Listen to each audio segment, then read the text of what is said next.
नमस्कार बच्चों। बच्चों, हमें अपने विचारों के आदान प्रदान के लिए सबसे महत्वपूर्ण चीज किस चीज की आवश्यकता पड़ती है? भाषा की। और भाषा की सबसे छोटी इकाई क्या है? अक्षर, वर्ण। तो बच्चों, चलिए आज समय ना व्यतीत करते हुए सीधे हम अपनी छोटी कक्षाओं में यानी वर्णमाला की एक बार फिर से पुनरावृत्ति करते हैं। ठीक है, चलिए देखेंगे। मैं आपके सामने एक स्क्रीन शेयर कर रही हूँ, आप उसको देखिए और समझने की कोशिश करें। बच्चों, हिंदी वर्णमाला। ठीक है, हिंदी वर्णमाला देखेंगे बच्चों।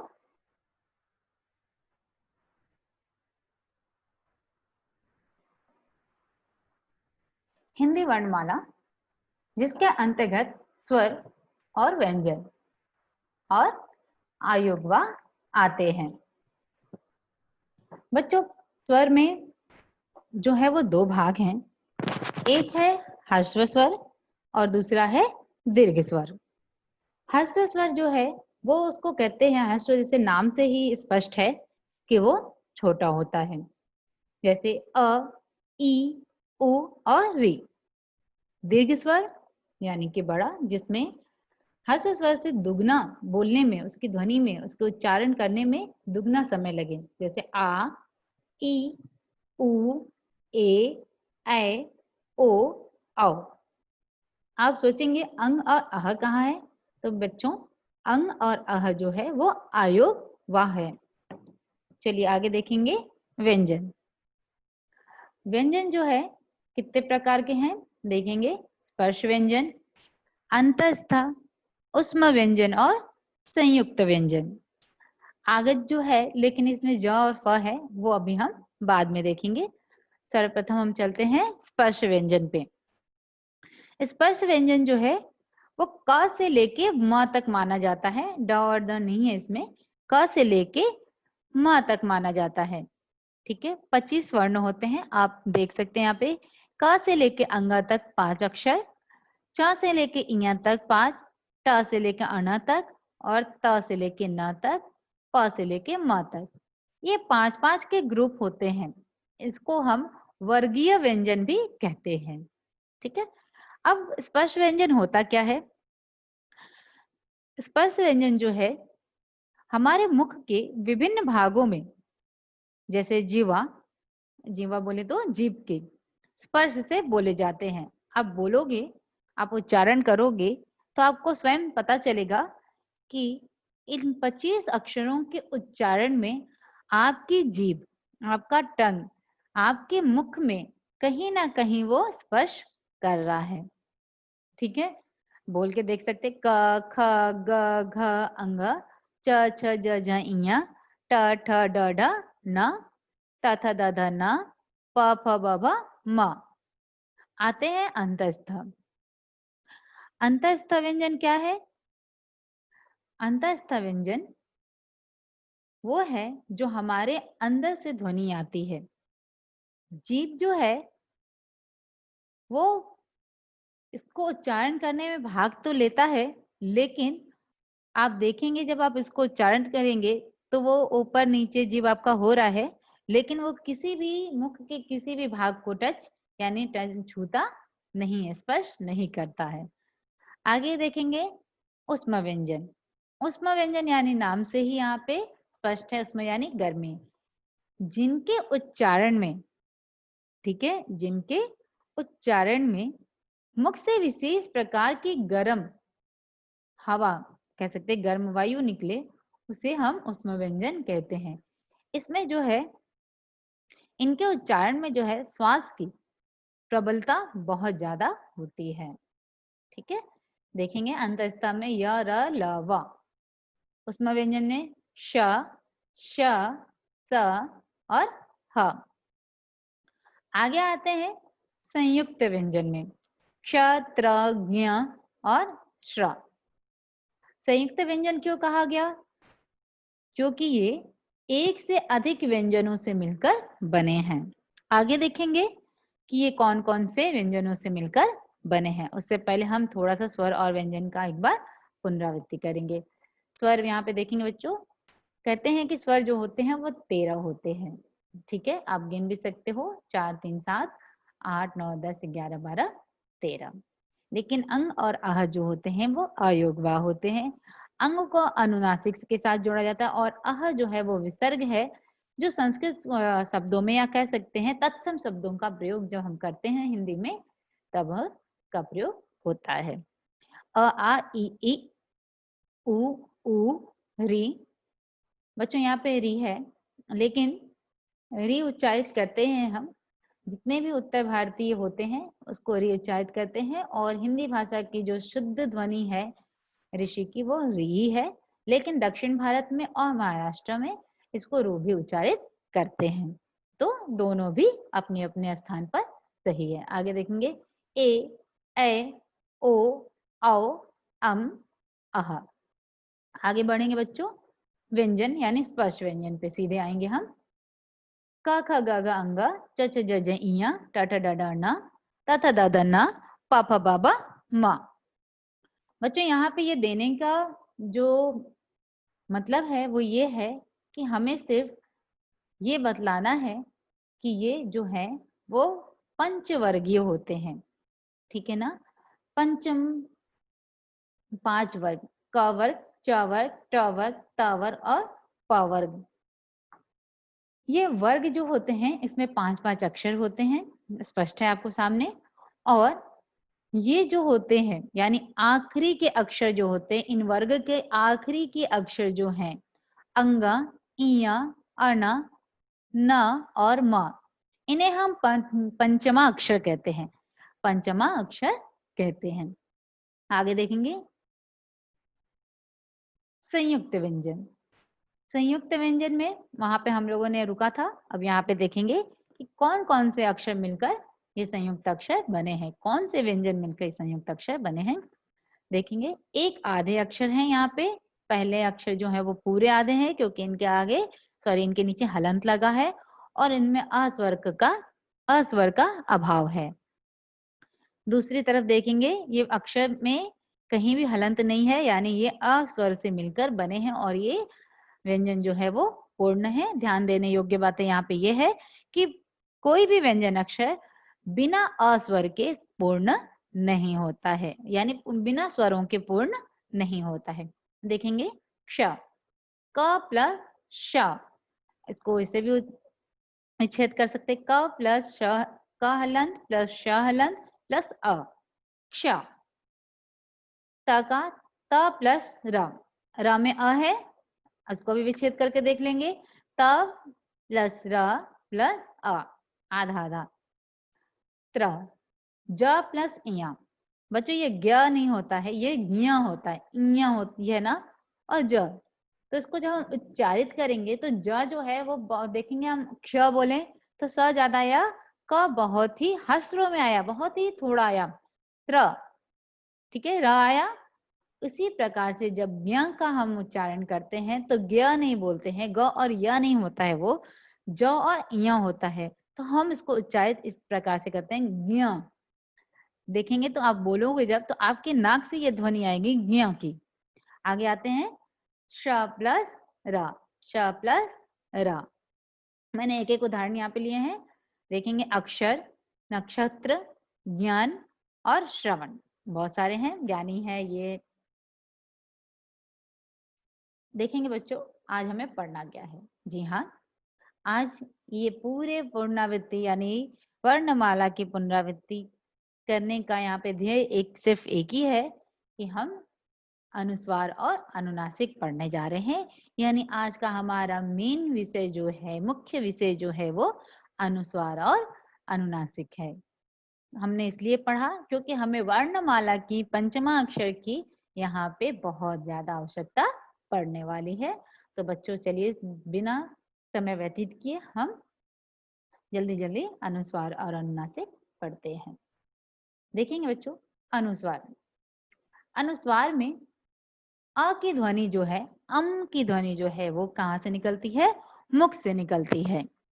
हिंदी में लिखते समय इनका जो प्रयोग होता है वो कहाँ होता है, सबको पता है, वो सिरोरेखा के ऊपर लगाकर किया जाता है और इसका अक्सर प्रयोग कहाँ होता है, अ जैसे किसी स्वर की सहायता से ही होता है, जैसे संभव, संरक्षण, गंगा, डंडा, कंचन, बहुत सारे ऐसे शब्द हैं जिनका प्रयोग आप देखोगे तो अस्वर वाली सहायता से ही किया जाता है। ठीक है, चलिए आगे देखेंगे बच्चों। अनुस्वार के प्रयोग के कुछ नियम हैं, वो नियम हमें जानना आवश्यक है। चलेंगे पहले नियम पे। पहला नियम जो है पंचमाक्षर का है, जो मैंने अभी आपको पंचमाक्षर समझाया उसका है, अंग इया ना ना मा। ठीक है ना, देखेंगे जब किसी वर्णों से, जब किसी वर्ण से पहले, वर्ण आने से पहले अपने ही वर्ग का पांचवा वर्ग, अपने ही वर्ग का पांचवा वर्ग यानी क का, अगर क का कोई अक्षर यहाँ पे आया है तो उसका ही पांचवा वर्ग, उसका ही पंचमा अक्षर अगर आए तो उसके स्थान पर अनुस्वार का प्रयोग होता है। उदाहरण देख लेंगे बच्चों, बहुत इजी है। जैसे गंगा, यहाँ देखेंगे ग आया, यहाँ पे परिभाषा क्या बताई कि किसी वर्ण से पहले अगर उसी का पांचवा अक्षर आए तो वहां पे उसका क्या हो जाएगा, अनुस्वार प्रयोग होगा। जैसे ठंडा, ड किसका है, ट वर्ग का है। अगर हम इसको छोड़ दें, इसको ना देखें और हमें सिर्फ ये कहा जाए कि इसका मानक रूप नहीं मूल रूप बताइए कि क्या होगा, ठंडा का मूल रूप लिखिए, तो आप क्या लिखोगे, ठंडा आपने लिख दिया, आपको पढ़ने से क्या आ रहा है, न का ध्वनि आ रही होगी। तो बच्चों यहाँ पे हमें देखना है कि जब ड है, ड, अब हमें देखना है कि ड जो है वो कौन से वर्ग का है, तो ड ट वर्ग का है। अब जब ट वर्ग का ड है तो हमें उसी ट वर्ग का आखिरी अक्षर यानी उसका पंचमा अक्षर ले लेना है। आखिरी अक्षर क्या है ट का, पढ़ के देखेंगे, ट ठ ड ढ अन। यहाँ पे आधा अन लिया है, यहाँ पे आधा अंग लिया है। ठीक है, आगे देखेंगे संबंध, यहाँ बहुत इजी जगह से ब है और ध है। ठीक है, ब से पहले एक अनुस्वार है और ध से पहले एक अनुस्वार है। बहुत इजी बच्चों, ध्यान से देखेंगे तो आ जाएगा, ब से पहले एक अनुस्वार है। ठीक है, तो हमें स से मतलब नहीं है, हमें ब से मतलब है, क्योंकि ब से पहले, ऊपर देखिए यहाँ पे लिखा किसी वर्ण से पहले, तो वर्ण क्या है यहाँ पे, ब है, ब से पहले यहाँ पे लग गया अनुस्वार। तो हम ब कौन से वर्ग का है, प वर्ग का है। ठीक है, प वर्ग का पंचमा अक्षर क्या होगा, म होगा, पंचमा अक्षर यानी आखिरी का अक्षर क्या होगा, म होगा। तो हम यहाँ पे क्या प्रयोग किए, म। इसके बाद ध देखेंगे, ध से पहले ब पे लग गया, तभी हमें ब से मतलब नहीं है, किससे मतलब है, ध से मतलब है। ठीक है ना, तो ध में देखेंगे, ध कौन से वर्ग का है, त वर्ग का है, त द ध न। तो त वर्ग का पांचवा अक्षर क्या होगा, न। संबंध, यहाँ पे देख सकते हैं संबंध। ठीक है, अंत, उसी प्रकार से अंत है। त जो है वो सिंपल सी बात है, त आया है तो त वर्ग का ही है, वो पहला अक्षर त ही है और उसका आखिरी अक्षर क्या होगा, न होगा, तो वो आखिरी अक्षर हम ले लेंगे। इसी प्रकार से आप देखेंगे कंचन है, तो यहाँ का यहाँ पे नहीं लिया गया, कंचन है तो कंचन का क्या आएगा, आप देखो च आया। ठीक है, क के ऊपर बिंदी लगा है और अनुस्वार लगा है और फिर क्या आएगा, च आएगा। तो च अपने ही वर्ग का पहला अक्षर है, च वर्ग का ही है, तो च का आखिरी अक्षर यानी पंचमा अक्षर क्या होगा, ञ होगा। तो क ञ च न, कंचन, कंचन नहीं होता, वो कंचन होता है। ठीक है, चलिए आगे देखेंगे दूसरा नियम, य र ल व अंतस्थ और श श श श श स ह उष्म व्यंजन से पूर्व। सिंपल से देख सकते हैं, अंतस्थ आप याद कर लीजिए 4 अक्षर होते हैं, उष्म व्यंजन याद कर लीजिए 4 अक्षर होते हैं, से पूर्व यदि पंचमा अक्षर आए तो अनुस्वार का ही प्रयोग किया जाता है, उसके पंचमा अक्षर का प्रयोग नहीं किया जाता है। अगर य लव और श श स और ह आए से पूर्व, अगर पंचमा अक्षर आए, से पूर्व यदि पंचमा अक्षर आए, अनुस्वार जो है पंचमा अक्षर ही होते हैं बच्चों। अनुस्वार जो होते हैं वो 5 अक्षर यानी वो पंचमा अक्षर से ही संबंधित होते हैं, लेकिन उनको लगाने का जो नियम है वो अलग अलग होता है। तो यहाँ पे देखेंगे, अगर पंचमा अक्षर आ गया, न, म, म, ठीक है, या न, या कुछ भी अंग इया अना न म में से कुछ भी अगर यानी उन 5 अक्षरों में से कोई भी अक्षर यानी कोई भी पंचमा अक्षर अगर य र ल व और श श स ह से पूर्व आ जाए तो उनको हम पंचमा अक्षर में नहीं लिखते हैं, उनको हम अनुस्वार के रूप में ही लिखते हैं। वो अनुस्वार का ही प्रयोग होता है। अगर आप इस प्रकार से लिख देंगे तो वो गलत होगा, वो अशुद्ध हो जाता है, शुद्ध शब्द नहीं रह जाता है। इसलिए वहां पे हमको अनुस्वार का ही प्रयोग करना है। जैसे संसार, कभी आपने देखा है संसार ऐसे लिखते हुए, संरक्षण ऐसे लिखते हुए, संशय ऐसे लिखते हुए? नहीं, इनका शुद्ध रूप यही है। चलिए बच्चों, ध्यान देने योग्य बातें क्या है कि पंचमा अक्षर का प्रयोग क्यों किया जाता है। आज हम देखते हैं, हम यहाँ पे टाइपिंग कर रहे हैं, सब कुछ कर रहे हैं, तो कहा गया है हिंदी को सरल बनाने के उद्देश्य से भिन्न भिन्न नासिक्य ध्वनि, नासिक्य ध्वनि यानी जो नाक से बोली जाए, जिसकी ध्वनि जो है नाक से निकले, से अंग आप बोल के देखो, उच्चारण कीजिए बच्चों, आपको स्वतः ही समझ में आएगा कि ये वाकई में नासिक्य ध्वनि है। ठीक है ना? अंग, ञ, अण, न, म, की जगह बिंदु का प्रयोग किया जाता है संस्कृत में। परंतु संस्कृत संस्कृत से अभी आपको हिंदी में कोई मतलब नहीं है बच्चों, लेकिन फिर भी हम तत्सम शब्द तो पढ़ते हैं। तत्सम शब्द क्या है? वो संस्कृत के ही शब्द होते हैं। इसलिए जब भी बात की जाती है हिंदी की तो कहीं ना कहीं संस्कृत का उसमें समावेश होता है, और बहुत सारे ऐसे शब्द भी हैं जो हम संस्कृत का ऐसे का वैसे अपने हिंदी में प्रयोग कर लेते हैं। लेकिन कहा गया है कि हिंदी में तो हम अनुस्वार का प्रयोग करते हैं, लेकिन संस्कृत में अनुस्वार का प्रयोग बहुत कम होता है, ना के बराबर होता, उनमें उनका रूप ऐसे ही बना रहता है। ऐसे अंक, चंचल, ठंडक, चंदन और कंबल। हिंदी में वही शब्द कैसे दिया हुआ है? अंक, चंचल, ठंडक, चंदन, कंबल। अनुस्वार का प्रयोग कब ना करें? ठीक है, अभी यहाँ पे अनुस्वार का ही प्रयोग किया जाता है। कब? जब य र ल व और श श श ह से पूर्व अगर पंचमाक्षर आए तो अनुस्वार का ही प्रयोग किया जाता है। लेकिन कब अनुस्वार का प्रयोग नहीं किया जाता है? ये भी है, बहुत सारे ऐसे शब्द हैं जिनमें हम इन 5 अक्षरों का प्रयोग तो करते हैं। कौन से 5 अक्षर का? इन पंचमाक्षर का, अंग, इया, नम का प्रयोग तो करते हैं, लेकिन उनको अनुस्वार के रूप में नहीं लिखते हैं। उनका जो रूप है वो वैसे ही रहता है। कब रहता है, कौन सी परिस्थिति में रहता है, वो देखते हैं। यदि य र ल व यदि अनुस्वार के बाद, वहां पहले की बात की गई है, यहाँ पे बाद की बात की गई है। ठीक है ना? वहां पे क्या था कि अगर य र ल व से पूर्व अगर पंचमाक्षर आता है तो वह अनुस्वार का ही रूप में रहता है। लेकिन यहाँ पे क्या है कि यदि य र ल व और ह आता है तो अनुस्वार का प्रयोग उसके मूल रूप में नहीं किया जाता। अनुस्वार का प्रयोग उसके मूल रूप में नहीं किया जाता, यानी उसके ऊपर बिंदी नहीं लगाई जाती, वो बिंदु नहीं लगाया जाता है। यदि अनुस्वार की जगह उसका बिंदु रूप प्रयोग होता है तो वो शब्द क्या हो जाता है? अशुद्ध हो जाता है। जैसे एग्जाम्पल देखेंगे, अन्य, ना आया, पंचमाक्षर आया, लेकिन ऐसे लिखे क्या अन्य? हम लोग कभी नहीं। देखिए, पुण्य, पुण्य ऐसे कभी देखा? कान्हा, कान्हा ऐसा देखा कभी? अमान्य, तुम्हारा, कभी बिंदी लगा के तुम्हारा पढ़ा ऐसी तरह से? नहीं। कर्म, कर्म। ठीक है? तो बच्चों यहाँ पे ये चीज बहुत ही ध्यान देने योग्य बात है कि कब अनुस्वार का प्रयोग किया जाता है, कौन कौन से शब्दों में किया जाता है और कौन कौन से नहीं। लेकिन एक एक शब्द याद करना यहाँ पे पॉसिबल नहीं है, तो हमें क्या याद करना है? उसके नियम याद करना है। यहाँ कहा गया अनुस्वार के बाद, अनुस्वार के बाद यदि य र ल व आता है तो अनुस्वार का प्रयोग मूल रूप में नहीं होता है, यानी पंचमाक्षर का प्रयोग वहां पे होता है।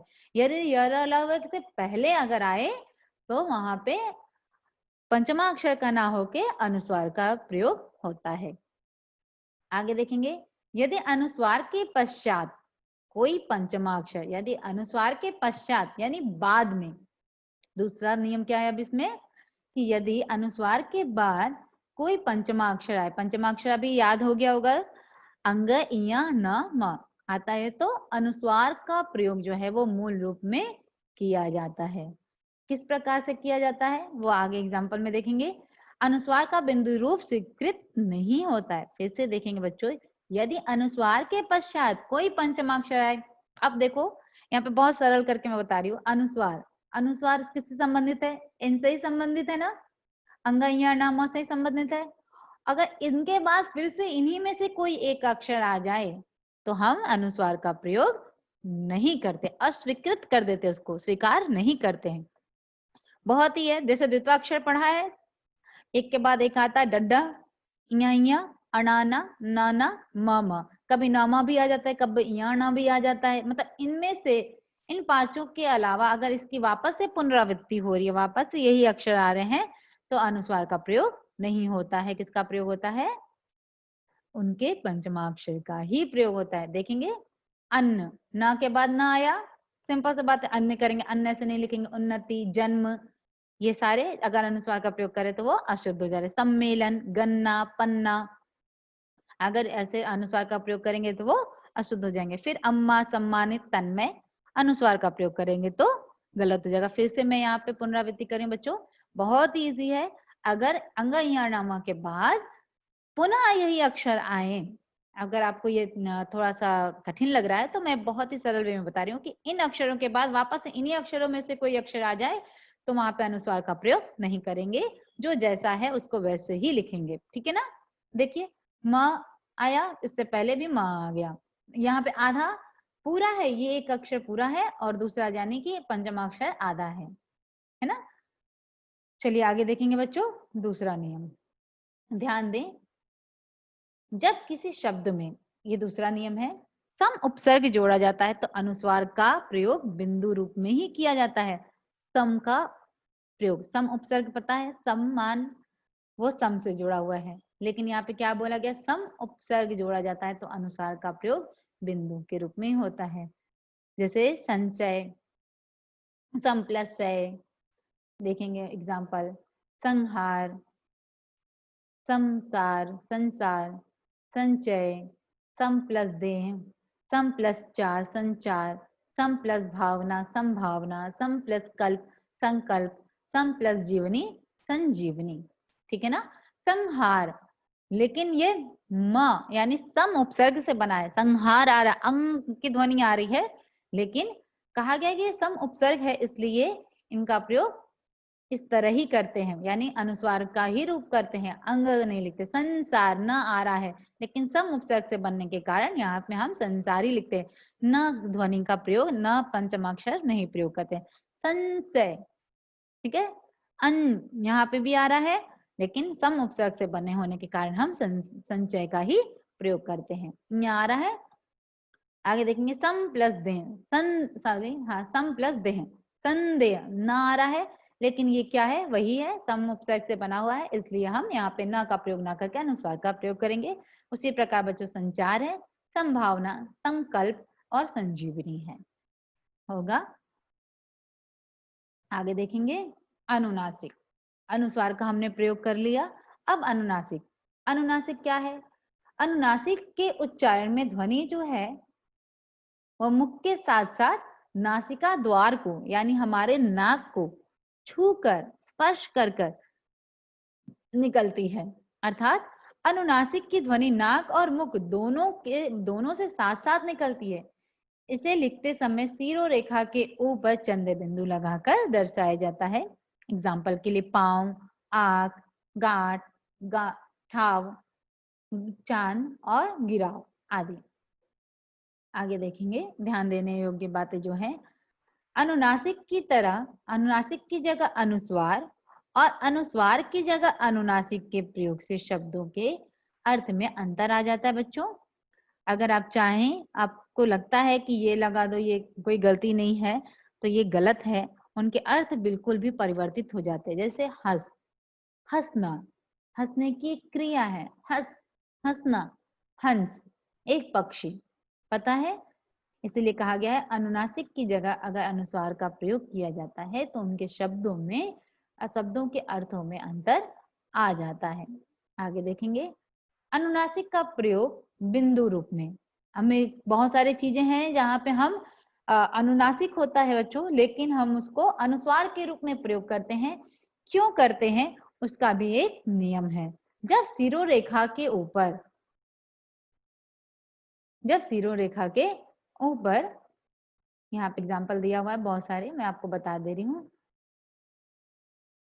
स्वर की मात्रा लगी हो तो अनुनासिक का प्रयोग बिंदु रूप में अर्थात अनुस्वार के समान किया जाता है। अनुस्वार के समान किया जाता है पर वो अनुस्वार होता नहीं है। जैसे है, मैं, कहीं। आप उसको पढ़ोगे बच्चों, उच्चारित करोगे तो आपको समझ में आएगा कि ये अनुनासिक है, अनुस्वार नहीं है, क्योंकि आपके मुख और नासिका दोनों से ये ध्वनि आ रही है।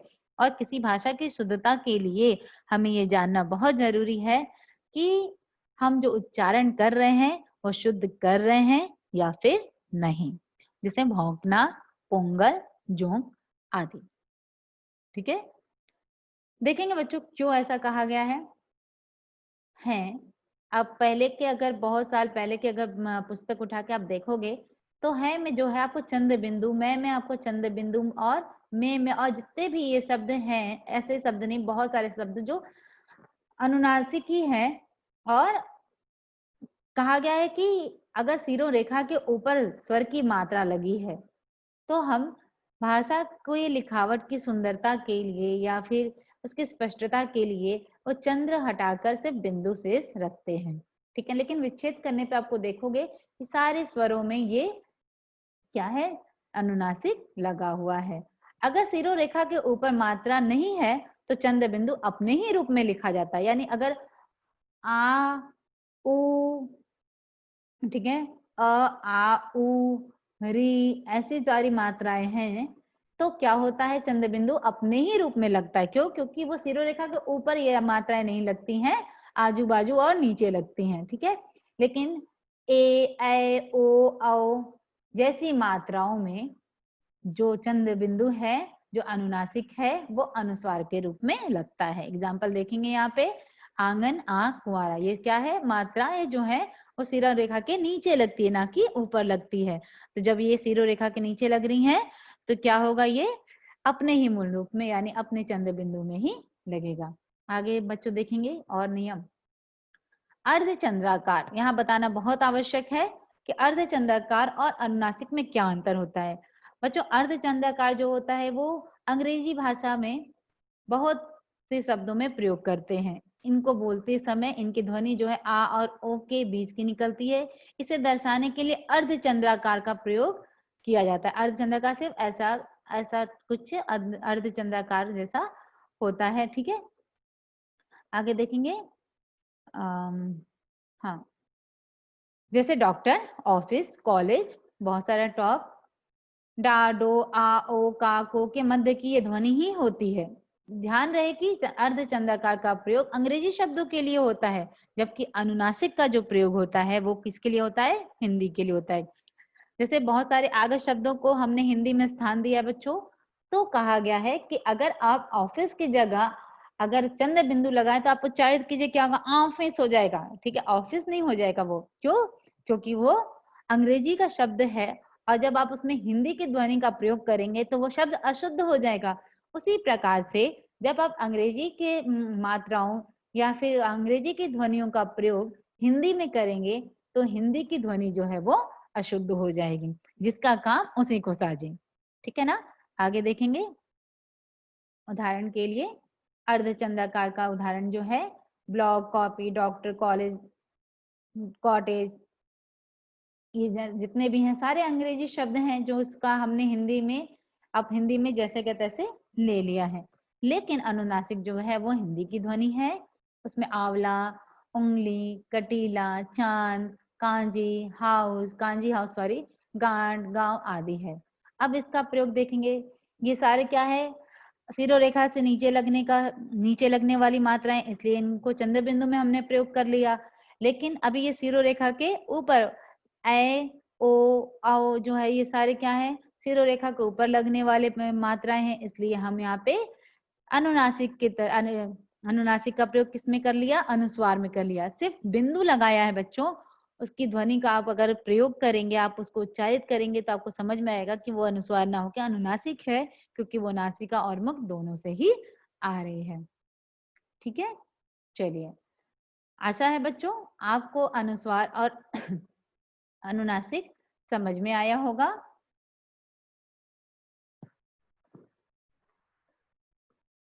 ठीक है, आपको अनुस्वार अनुनासिक समझ में आया होगा बच्चों। तब तक के लिए चलिए आप अपनी पढ़ाई जारी रखिए।